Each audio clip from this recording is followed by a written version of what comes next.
Hey, give yourselves a round of applause. It is Monday night, and you're in a book reading. I want this for you.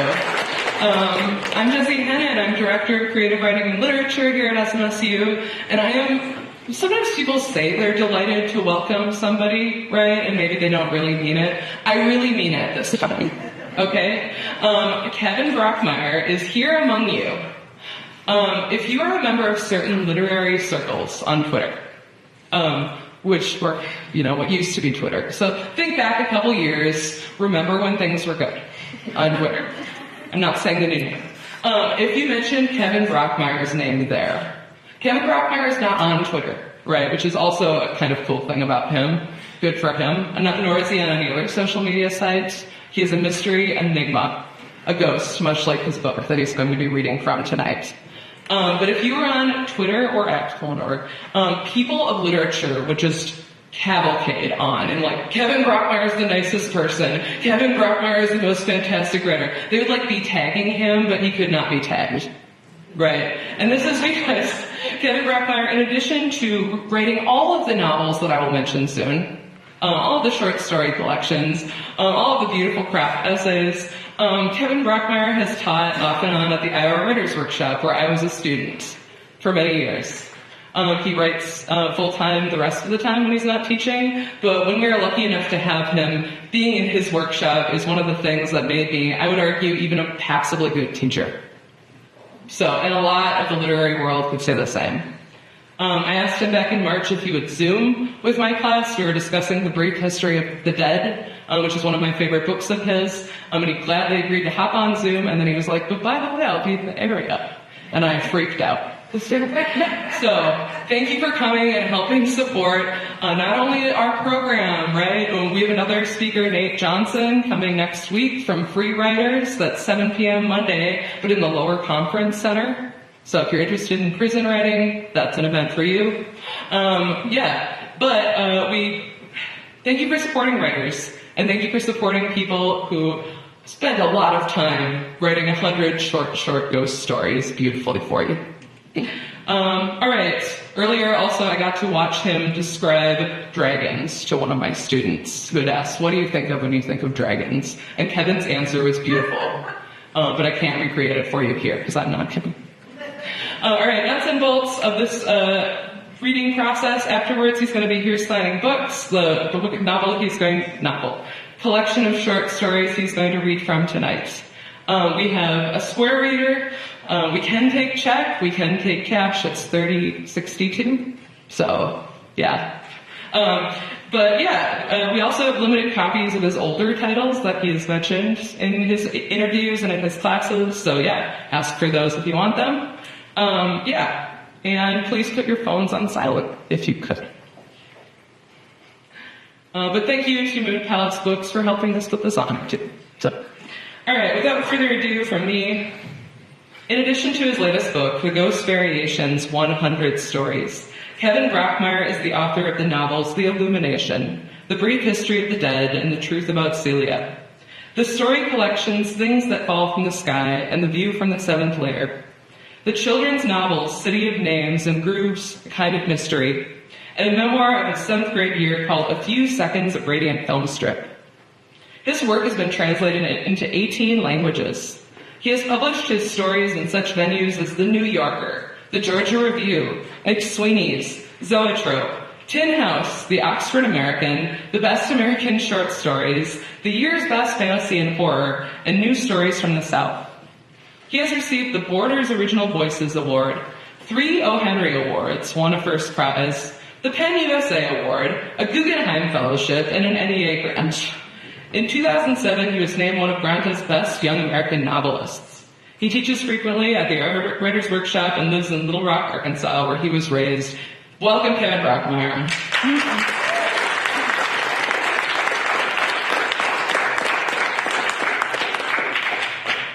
Good.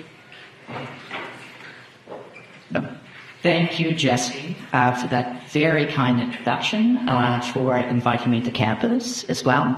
Thank you to all of you for being here today. So I'm going to spend some time reading to you from my latest book, which is called Ghost Variations, 100 Stories. It's a collection of flash fiction. Every story involves an investigation of ghosts, souls, or the afterlife in one way or another. They're all roughly 2 pages long. So I've selected 5 of them, but I'm going to read 8 altogether.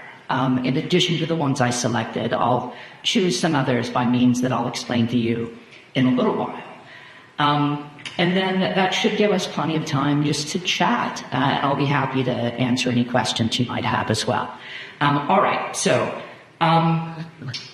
the Ghost Variations, 100 stories. Now, every story in this book is enumerated and titled. And the first one I'm going to read to you is called Elephants. It's number 14 in the set.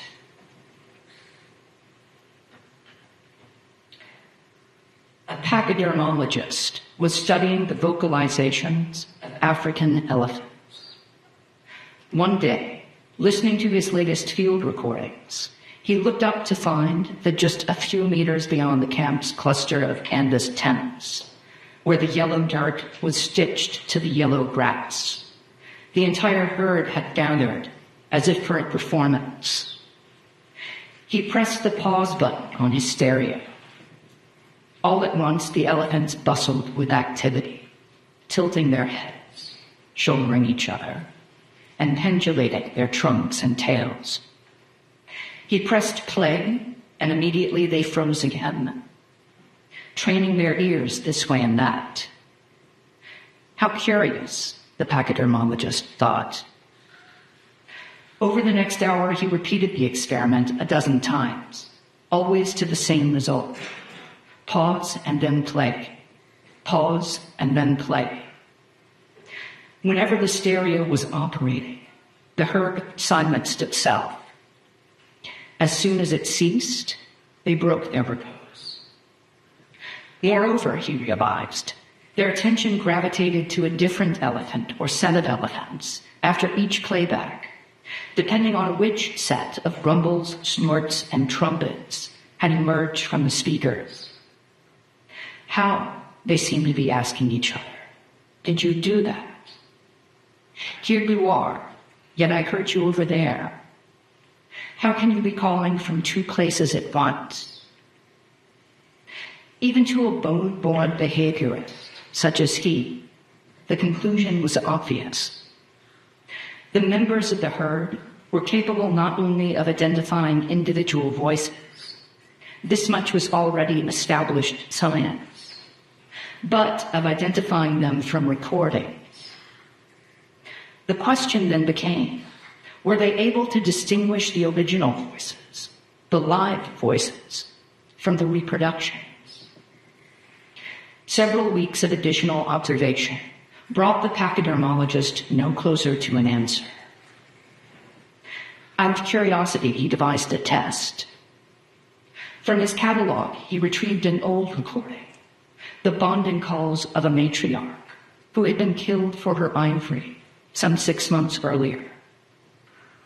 He concealed the speakers in an area of brush and thorn, then retreated to a safe distance and activated the remote control. The elephants roared excitedly, trampling across the savannah. Every so often, they halted to lift their trunks and reposition their ears, their enormous bodies moving as one as they attempted to sound out the matriarch's hiding place. Even after the calls stopped, the herd continued to search for her. For days, her oldest daughter would not eat or drink. She stood on the dry bank of the creek, showering herself woefully with dust. Years later, when asked at a lecture to name his biggest professional regret, the pachydermologist remained too ashamed by this incident to recount it. For the elephants, though, it became the founding tale in a new age of ghost stories. Listen, my children, to a chronicle of wonder and sorrow. The ghost who hid in high grass. The ghost who hissed like 7 snakes. the ghost who came back and left again. So if you write a collection of 100 ghost stories, some of them ought to be scary. And I realized when I was writing this book that I don't gravitate toward horror naturally as a writer, but I demanded it of myself. So a handful of the stories in this set are intended to be frightening. This is a story that I did not know was frightening when I wrote it, but several people have told me that when they read the book, they found it the most horrifying story in the set. And this is number 98, and it's called Numbers. 6,004,041. 6,004,042. 6,004,043. The boy was still in the cradle when he began hearing the numbers, far too young to recognize them for what they were. To his ears, they were just one of the many sounds the world produced, an almost subaudible buzz of enumeration that came and went with the hours, like the hello calls of the birds and the insects, or the bending noises the trees made on the wind. Nature creaked, nature rustled, nature chirped, and nature counted. It was a fact as ordinary as any other. He was halfway through elementary school before it occurred to him that the numbers he was multiplying and dividing in its workbook were like the numbers that helped him fall asleep at night. He was not stupid, or at least he did not think he was. But until then, the similarity had never crossed his mind. The original numbers, the world's numbers as he thought of them, were simply too familiar. All his life he had been conscious of their background presence, their whisperiness, the way they stopped and started and stopped again. For a while, they would proceed sequentially. Then softly, unassumingly, they would break off. After a while, they would recommence, but always at a different point in the series, either much later or much earlier, swooping from the high billions to the low thousands and back again. Not until college did the boy realize that not everyone could hear them. One day, in the dorm's cafeteria, he noticed that the digits were swiftly approaching a million. 999,994. 999,995. He hushed his friends, said, "Hold on, are you ready?" And then, after a few seconds, made a presto motion with his finger. From their expressions, as flat as doors, he understood that they were deaf to the recitation. It was like discovering that he and he alone was aware of the seasons. 1,006, 1,007, 1,008. As the boy grew older, he began to sense that each act of counting belonged to a different voice, that he was listening to many distinct and ongoing monologues, rather than a single sporadic one. Each voice had its own personality, each personality its own numbers. Maybe he was overhearing the lifetime tally of people's footsteps. Maybe some strange cellular background calculation. There were so many possibilities. He always believed he would solve the puzzle before he died. Then he did die, and at first he was none the wiser. He found himself standing in a great landscape of ghosts, epochs and epochs of them, stretching in all directions. They were locked like pillars into their stances, the ghosts, frozen exactly where they had expired. Between their teeth, they were mumblings of the night. What was he supposed to do, he wondered? What did it mean? He was preparing to ask the question, when his lips began moving, and quietly, fixed in his eternal place, he heard himself take up his obligation. 1, 2, 3, 4. So I asked Jessie before the pre-interview if she was a fan of Star Trek, and it turns out she isn't particularly, but she's a fan instead of dogs. So rather than the Star Trek story in this collection, I'm going to read the dog story. And this is story number 84, and it's called A Second True Story. And it's one of the true stories in the book that are spun recognizably out of my autobiography. All right. A certain Russian philosopher maintained that people are not born with their souls, but must labor to create them. Anyone who fails to do so, he conjectured, will dissolve upon dying into non-existence. He was partially correct. Indeed, we are not born with our souls. Instead, each of us is born possessing the soul of someone else, which is ours to safeguard, but not to keep. Eventually, if we are lucky, our lives will introduce us to exactly the right person, and the trip lever of some secret drawer will disengage, whereupon our soul will be relinquished to us.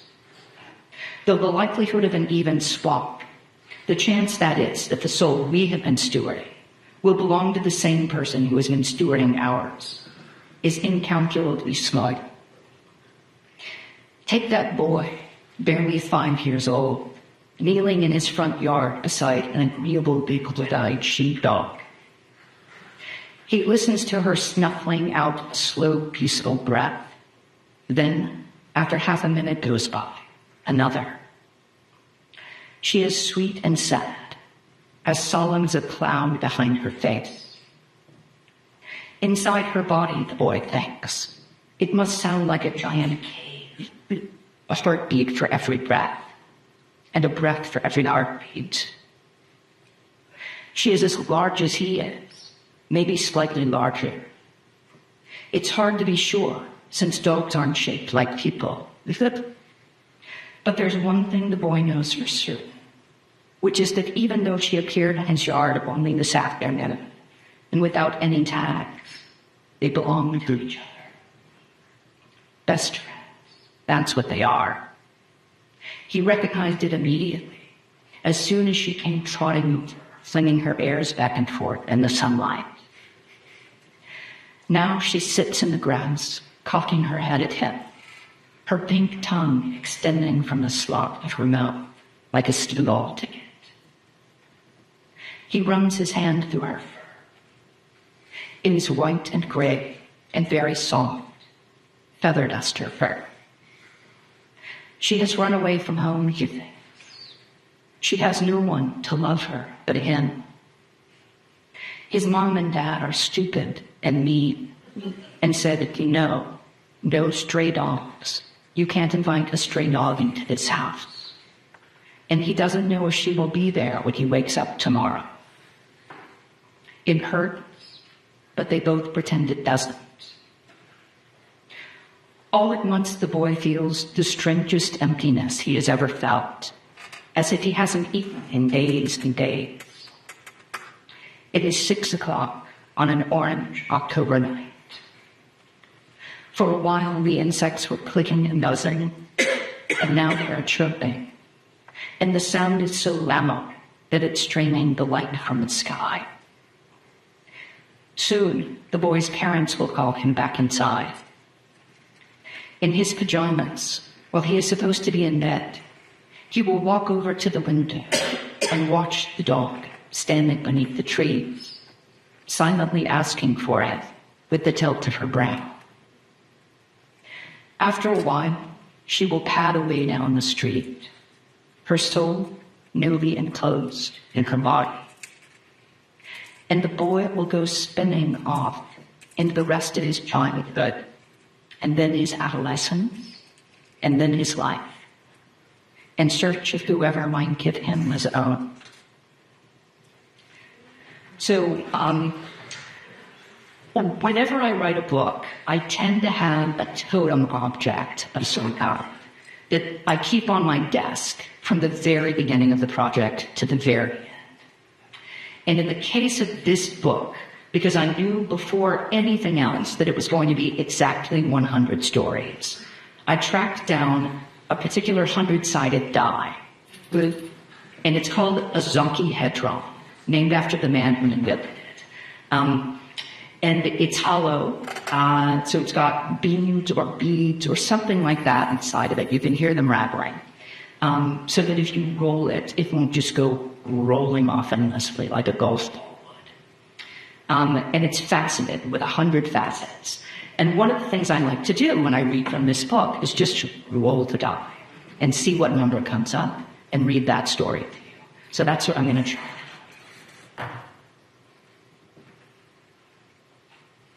Right. 68. Okay. Everything. All right, this is called Another Man in a Mirror. And, I've been reading from this book gradually here and there, hoping that eventually I would have the opportunity to read all 100 stories. And this is a story I've never read before. So it's getting me a little closer to the set. In a market. Another Man in a Mirror. Eventually, he recognized the truth. The reason his face no longer seemed to belong to him, and he had taken like a cat to avoiding his gaze in mirrors, puddles, laptop screens, and display cases, was that he was, if only metaphorically, a ghost. Months or years, maybe even decades ago, there had come some fleeting second when he wasn't paying attention and he had died. But by then, his habits had grown so instinctive that he simply carried on without realizing it, imitating the life he had long ago devised for himself. The more he thought about it, the more sense it made. Why else would keys, pens, and remote controls slip so regularly through his fingers? Why else would his days seem so unreal? When was the last time he had felt his emotions combusting inside him, the way they did when he was 15, sitting alone in a darkened movie theater with his girlfriend's hand on his thigh, so exotically aware of himself that afterward, when the two of them walked into the brightness of the afternoon, he was obliged to pretend that what left him staggering for balance was in fact the sunlight. When, for that matter, was the last time he had shut down the computer or turned off the TV at night, knowing that the past 14 or 16 hours had actually demanded his participation? He had heard it said that even more intangible than the physical world to ghosts were their own inner natures. Gone along with their bodies were their desire, their vandals, their misery, their plea. As such, they were never outraged or anguished by their condition, just mindfully self-pitying. They understood what they were missing, but only dimly, as if death were a matter of negligence, some box on a form they had failed to check. All of this described him perfectly. And so, resigned to his circumstances, he filled his hours pretending to live in a body that was pretending to grow older. He shaved his stubble that was pretending to gray, and kneaded his shoulders that were pretending to ache. He pretended to wake and pretended to sleep, pretended to eat and pretended to drink. And every so often he found a woman who failed to see him for who he was, or who was herself a ghost, and pretended to have sex with her, all the while waiting for the years to catch up with him so that he could stop pretending. Once, though, following an hour in the dark with such a woman. He was courageous enough to meet his own eyes in the mirror. His face, to his astonishment, no longer seemed like a ghost, like a mask from which all the self-hood had been removed. For those few seconds, he could have sworn it was real again. If only he could spend the next 30 or 40 years making love, he thought, or having just finished making it, he might remain that way, alive. The other thing I like to do in spaces like this is just ask for somebody to give me a random number between 1 and 100. And so if somebody wants to call out a number, I can just read whatever story matches that number. 13. 13, thank you. Okay. So one of the constraints in this book is that certain numbers have connotations. 13 is unlucky, which meant that the story that belonged to 13 also needed to be unlucky. Similarly, 66 is the devil's story. 33 is the Jesus story. 99 is God's story. 7 is lucky. 69 is the sexy story. There are other numbers like that kind of place their demands on the material. All right, so this is number 13. And it's called Mira Amsner. There are very few characters with names in this book, but I've got some good friends with children, and I've gotten to know those children very well over the years. So I named a couple of the stories after them. This is one of those. Mira Amsner. That's you, says the man seated next to her. Congratulations. And before she quite knows what is happening, the woman with the sheen of moisturizer on her face has been ushered onto the stage. The flash of the cameras creates a blue and green nimbus in her eyes. By the time her sight is cleared, someone has handed her a trophy, topped with an upside-down silver teardrop. Its 2 fat arms meeting at the center of its belly. Engraved on the plate are the words, "Best Newcomer," and beneath them her name, Mira Amsler. All at once, high in her field of vision, she sees a punch flying at her face. She flinches. But it is only the black grill of the microscope jutting at her emphatically, like the beak of some predatory bird. Flustered, she says, "This is very unexpected. I didn't prepare a speech. I have to confess, in fact, that I don't quite understand where I am. As you see, I'm wearing my pajamas right now. Also, my hair is cinched back in a scrunchie. But thank you very much. I appreciate it." Though she intends the remarks sincerely, they must sound like self-effacing humor, for a gust of warming laughter accompanies her as she leaves the stage. A voice declares, "We'll be back after this short break with more of the 41st Annual Spirits' Choice Awards." Mira wonders out loud at the announcement. What the what now? The man who congratulated her says, "Yes, it's the big night." "What big night?" Mira asks. "You know, the night for honoring the most noteworthy recent achievements among the dead and the dying." "But I'm not dead," Mira interrupts, and the man says, "Oh, you dear thing, you. You didn't let me finish. Among the dead, the dying, or the soon to have died. The awards cover the entire calendar year. It looks as if you're scheduled to die on," he pages through his program, "July the 7th. Mira's mind is abuzz with questions. The ceremony resumes, though, before she can decide which of them to ask. No sooner does the presenter open his envelope than once again she hears her name, this time for Best Featured Performer in a Cataclysm or Disaster. From all the whoops, whistles, and backpats she receives, she gathers that she was the runaway favorite. But at the microphone, she says, "Is this about my vacation? What's going to happen?" Should I cancel my tickets? A few minutes later, her name is called the third time for funniest mortal blooper. What? The applause rushes over her like a driving rain. And boy, chuckles the MC, is this one a doozy? Let's watch the footage again, shall we? The lights dim, and the clip begins to roll. Mira is already halfway up the stairs, but her legs won't take her any farther.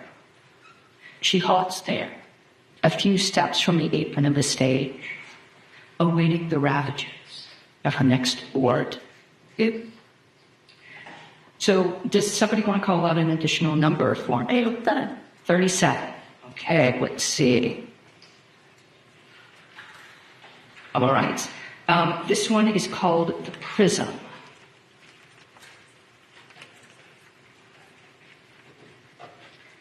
It was meant to be a sort of cosmological prism, a lens through which they could view the universe, dispersing into its thousands of parallel possibilities.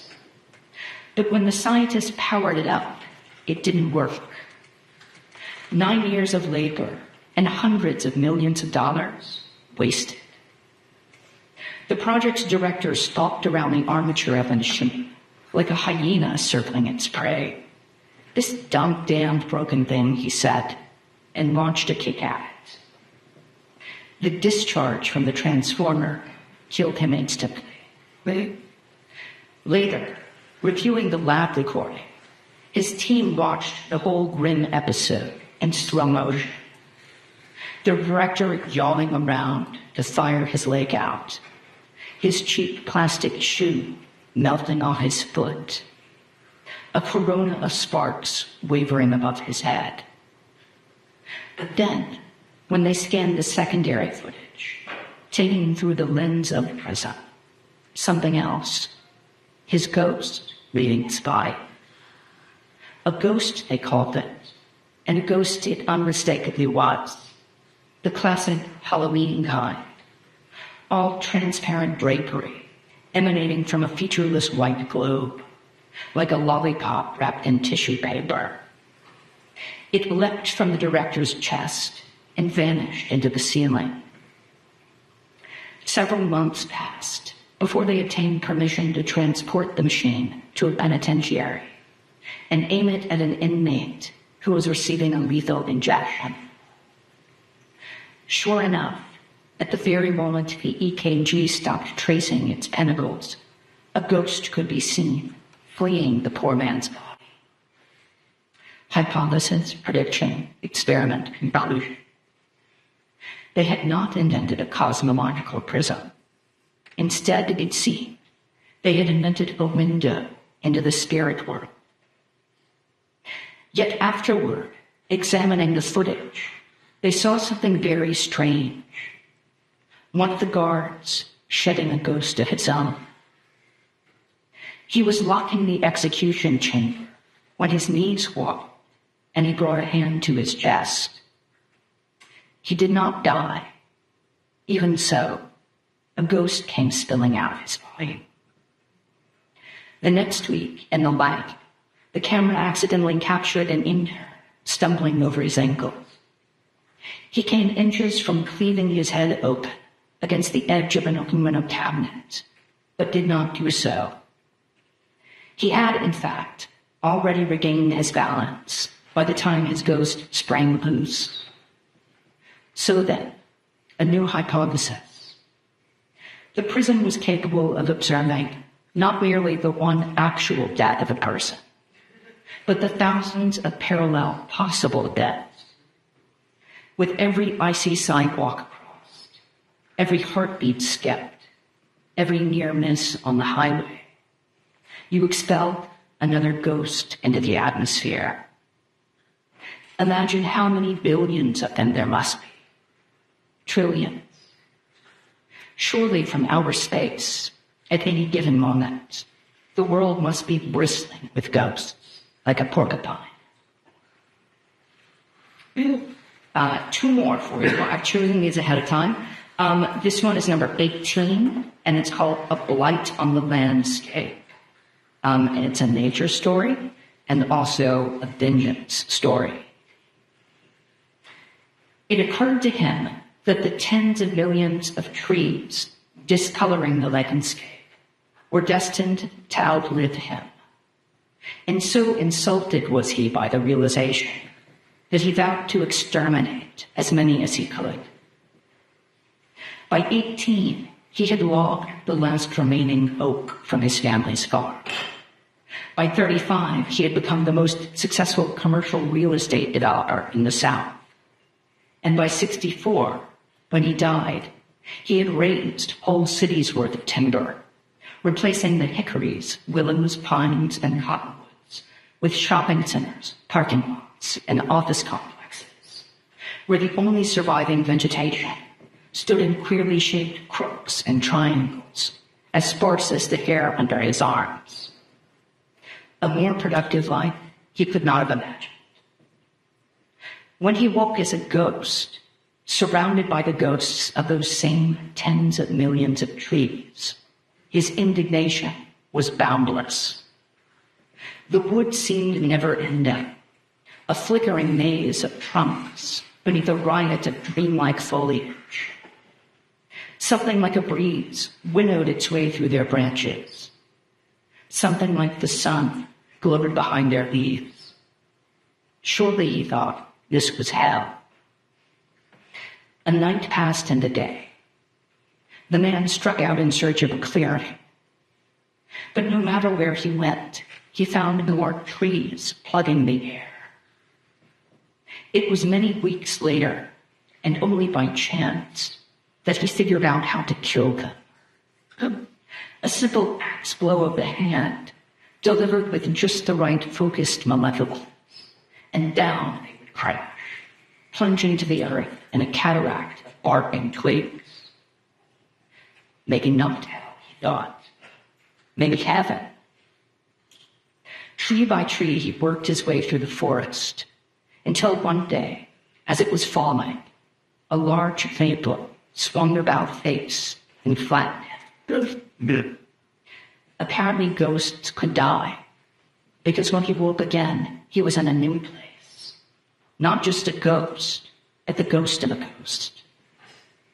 The soil was richer here, the air warmer, and all around him were more goddamn trees, assaulting his eyes with their faded browns and greens. These were harder to kill than the others had been. Their trunks thicker and filled with knots. The next time he died, the trees were as small and slender as dandelions, and he was able to mow them down by the thousands. The time after that, they were mostly water, and spilled from their outlines with the easiest of pokes. And the time after that, they gave him a rash that slowly proved fatal. Finally, one day, the ghost of a ghost of a ghost of a ghost, he woke to find that his feet were rooted to the soil. Struggle though he might, he could not see them. Worse were the trees themselves, great bombs of bark and sap that went rushing past him like pedestrians at a street fair. They kept bruising him with their limbs, the horrifying beasts. But cones and nuts bombed down at him from their canopies. Their heavy steps expelled the rank smell and the vegetation. Yet they seemed unaware of him. If he stayed perfectly still, he thought, perfectly still in silence, if he did not wince or cry out, there was the slimmest of chances that they would not notice him.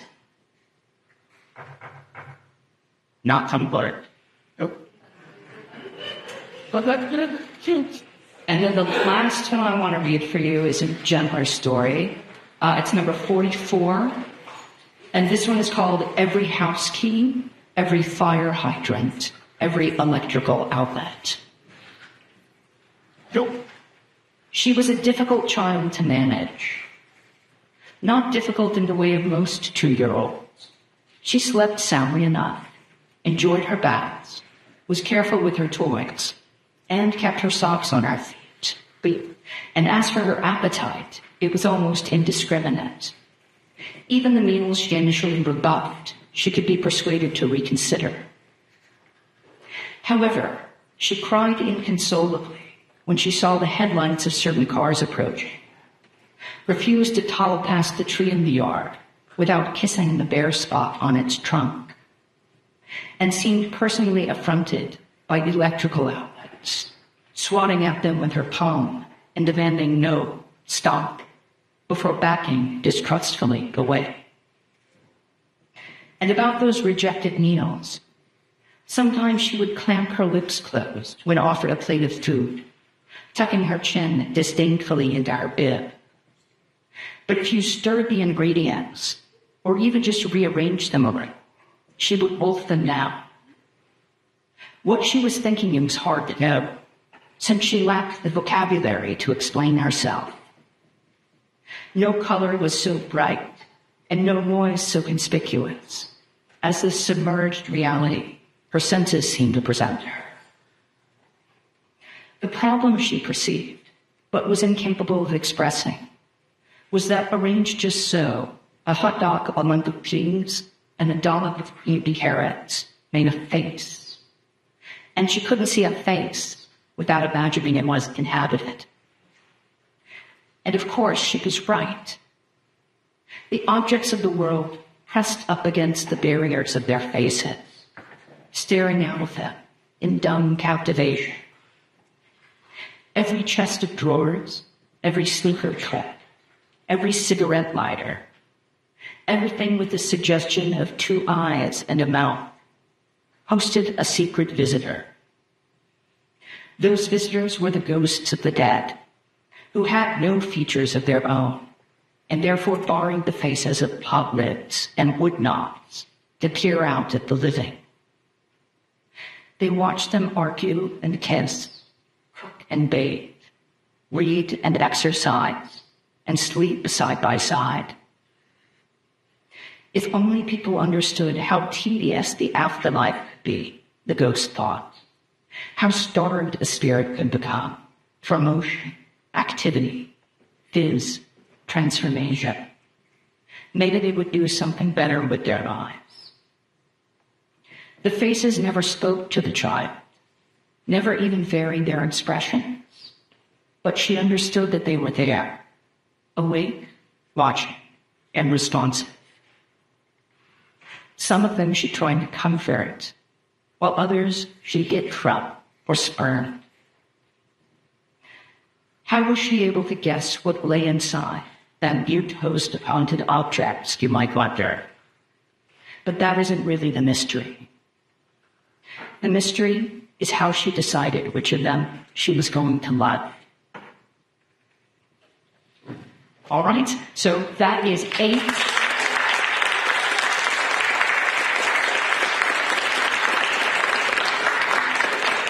Thank you very much. That is 8 of the 100 stories in the book, and therefore 8% of the book as a whole. If you're curious, there's another 92% to go. That's it. Consider reading those other stories. I presume we've got plenty of time. If people are curious, I'm happy to spend some time talking with you, answering questions if you have them, about this book, about any of my other books, about my writing life, my reading life, publishing, teaching, like anything you might happen to be curious about. Talk to me. What's on your mind, Matt? Nope. It's not. Here we go. We have a mic. Any questions from the audience for Kevin Brockmeier? Thank you. Amen. Sorry, it's this accessibility thing. I know, I'll take it away thing. No, it's okay.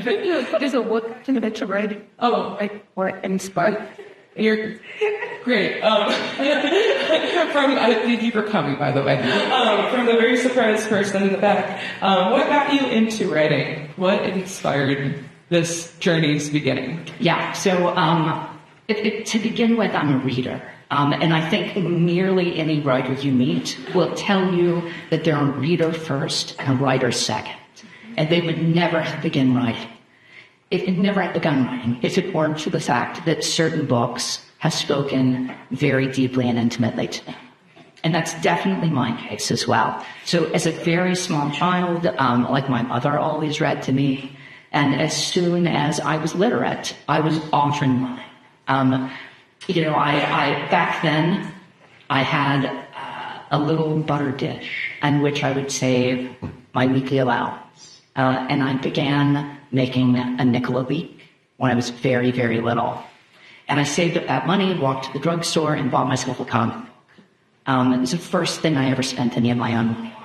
It was an issue of the Fantastic Four, for what it's worth, during the ill-fated Herbie the Robot era of the company. But I loved it so much. And so I grew up reading. And as soon as I was able to write sentences on my own, I began writing stories. In first grade, when there was some quiet time in the classroom, I would fill that time for myself by making up stories. And back then, they were always mystery stories. And the idea, they always had titles like The Case of the Missing Eric Carter. Eric Carter would have been one of my classmates. And so he would disappear, and then I would be the detective. And I would solve the crime, and everybody would applaud for me at the end of the story. Like, those were the kinds of stories I wrote back then. But I grew up writing and reading. And I don't think I knew it's what I wanted to do professionally until I was about 18. But in college, I studied creative writing, philosophy, and theater, and became more and more interested in writing. Eventually went to graduate school, to the Iowa Writers Workshop, and got an MFA in creative writing. And that was what sort of began me. It was maybe 5 years after I graduated from Iowa that I published my first book. My first two books, actually. There was a story collection called Things That Fall from the Sky. And around that same time, like within a month, there was a children's novel called City of Names. And I would say that I've continued to write largely because I've continued to read. I feel as if I write very slowly, but I read quickly and voraciously. And every year I discover at least a handful of books that continue to make me feel like I'm living at the very center of my life, in the same way that certain books made me feel when I was growing up. So that's how it began for me. Who else? Somebody here and in that corner. Why were you drawn to ghosts at this point in your life? So I've always been attracted to the fantastic, and I've always been interested, I don't think in a macabre way, it's sort of a playground way with death. Like, for whatever reason, I wrote my best-known novel is called The Brief History of the Dead. And this is a book that takes place in two realms. But one of those realms is a city of the dead but not yet forgotten. So the idea is that once you die, you go to this sort of in-between place. And as long as somebody who's alive remembers you, that's where you remain. And once you've been forgotten, you move on to whatever comes next. Something about that landscape feels to me as if it's suffused with fantasy and play. And ghosts feel the same way. Like they feel like a malleable creature that you can think about playfully or horrifically, and that you can use to investigate life in all sorts of ways. So I knew before I knew these were going to be ghost stories, I knew that they were going to be flash, which is to say very short stories. And there are going to be 100 of them. And when I was trying to figure out how to fill a book 100 stories on some kind of theme, I realized that I had a handful of ideas for stories about ghosts. And I was confident that I could come up with a lot more because it just seemed so available to exploration. So basically that's where it came from me. There was somebody in the back corner. Okay. Wait, Bill. Wait, that was like, what was it's the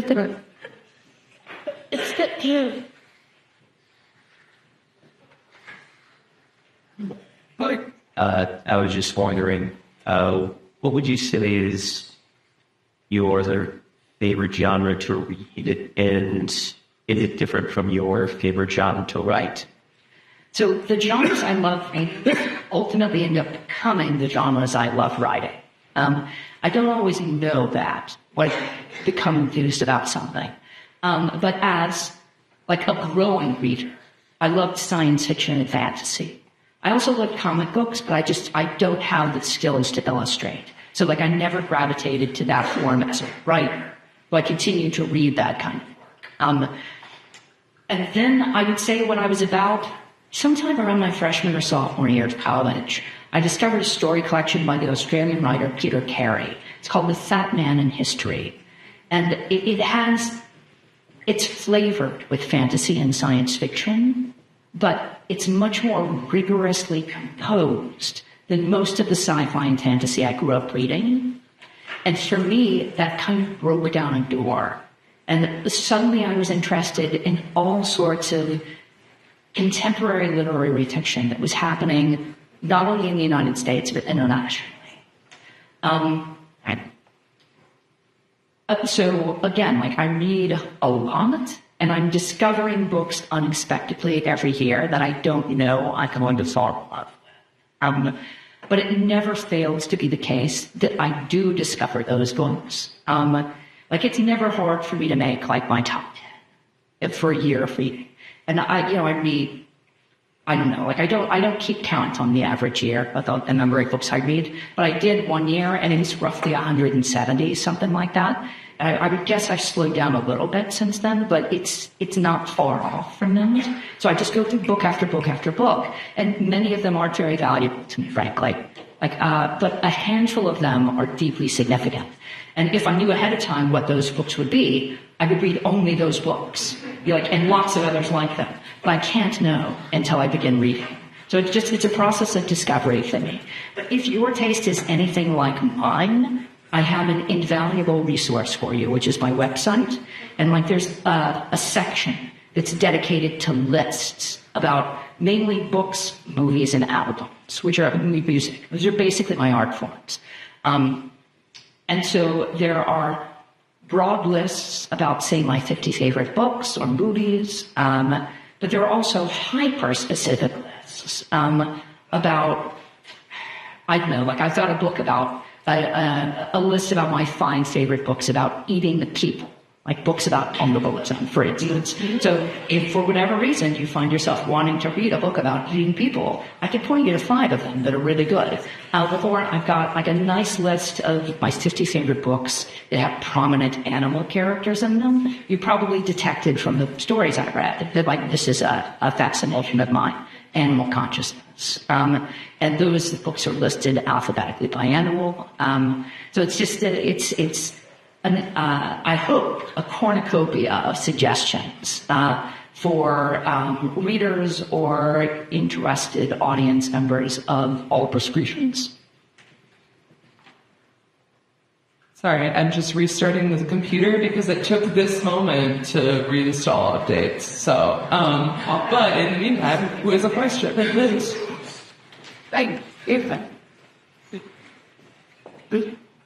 Hey. So, as a hobby writer myself, do you ever look back on your work and just cringe fully at it? You're wow, that was really trash. I can't believe I published that. Oh, all right. So there's publish and there's so I have been smart enough basically not to look back on my work. That's the answer. So unless I'm in a public setting like this and reading from a book I've written, I'm very unlikely to kind of open its pages. I do. One of the tricks of writing, particularly if you're writing something long, is that it's very difficult to remain the same human being over the course of writing the book. And your humanity informs your writing. And it's tough to remain kind of one consistent human being over the course of a book. And you have to find a way to do that if a book is going to feel cohesive. So I've just learned over the years that, everything I've written has belonged to a specific moment of my humanity. And very quickly, I'm no longer the person who wrote it. If I were to look back on my writing, the stuff that I wrote as a kid is not embarrassing. Not embarrassing to me because it was so innocently intended. Like, it wasn't until I had this idea that I wanted to make art that some pretense sort of filtered into what I was doing. And so I suspect that as my pretenses have shifted, my sense of what my accomplishments had been would also have shifted. So, I mean, I've been, yeah, I mean, I guess I'm going to fumble if I try to. Yeah. So sorry. Yeah. Close. And what? Yes, indeed. What?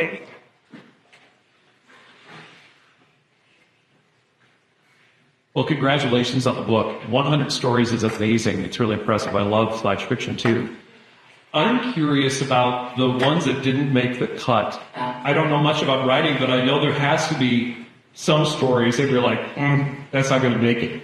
Can you tell us a little bit more about that process of like putting that over there? Yeah, the funny thing is that there are a few of those, but not as many as you might imagine. Like, I'm the kind of writer who I'm very adamant with myself. So if I begin a project, I'll do whatever it takes and devote as much time to it as I possibly can until I feel that it's realized its own possibilities. Now, sometimes a story can realize its own possibilities, and for whatever reason, you still don't like it very much.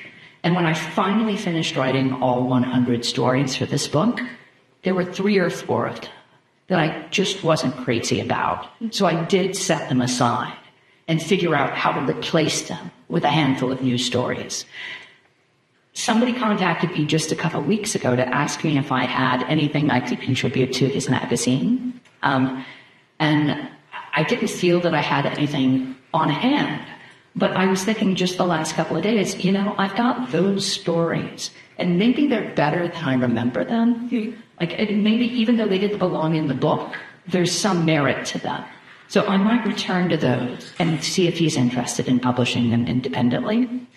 All right, the real struggle here is that, if you write a piece of flash fiction and you have to dispose of it, it's sad, but not a tragedy.